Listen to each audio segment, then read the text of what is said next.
আচ্ছা, আপনি কি জানতেন কেএফসি স্টাইল চিকেন পপকর্ন বাড়িতে বানানো এতটা ইজি আর খেতেও হয় একদম দোকানের মতো।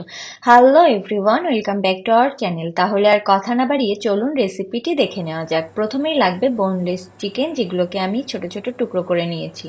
এরপর একে একে ginger powder, garlic powder, salt, black pepper powder, paprika powder, onion, tomato powder আর পেরি পেরি মশলা দিয়ে দেবো। আর দিয়ে দেবো টক দই। আমি এখানে জিঞ্জার গার্লিক পাউডার ইউজ করেছি, আপনি চাইলে পেস্টও ইউজ করতে পারেন। সব কিছু ভালো করে মিশিয়ে নেব। এখন চিকেনটাকে কমপক্ষে 2 ঘন্টার জন্য ম্যারিনেট করে রাখবো। চাইলে ওভারনাইটও ফ্রিজে রেখে দিতে পারেন। চিকেন ম্যারিনেশনের উপর ডিপেন্ড করছে চিকেন কতটা জুসি আর ফ্লেভারফুল হবে। এখন একটি পাত্রে all purpose flour, cornflour, salt, pepper, garlic powder, paprika powder আর অরিগানো নিয়ে সব কিছু ভালো করে মিশিয়ে নেব।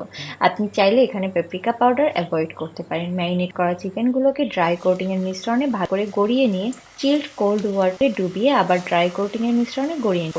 এবার কড়াইতে তেল গরম করে ফ্লেম মিডিয়ামে রেখে একে একে চিকেন টুকরোগুলোকে ছেড়ে দেবো। চিকেনগুলোকে মিডিয়াম ফ্লেমে 4 থেকে 5 মিনিট ভাজবো, গোল্ডেন আর ক্রিস্পি হওয়া পর্যন্ত।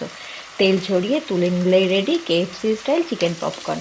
রেসিপিটি কেমন লাগলো কমেন্টে জানাবেন। ভিডিও ভালো লাগলে লাইক, শেয়ার, সাবস্ক্রাইব করতে পারেন। Thank you.